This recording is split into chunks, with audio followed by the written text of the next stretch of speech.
Ito po ang roller Tomisanin. Good condition naman po. Naayos na po ni Kuya Alvin kahapon.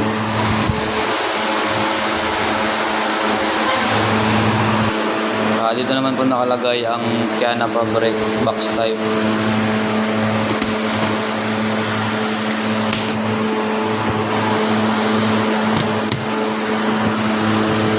Goods for 3 days pa naman po. Tapos sa roll fabric po, kompleto pa naman po tayo.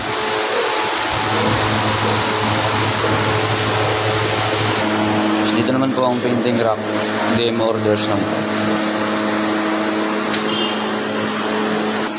Dito naman po nakalagay ang dry fit fabric.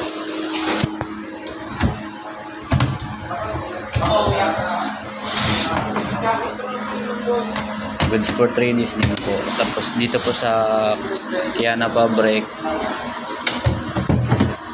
naubos na po yung large fabric natin pero nakapag-SR na po tayo. Padating na po yun mamaya. Sa XL goods for 3 days pa naman po. Ito naman po yung painting rack. Dito din lang po tayo ngayon. Ito naman po ang roller 1 ground floor roll to roll po. Malinis naman po. So, ito na lang po yung natirang stocks natin sa roll to roll po.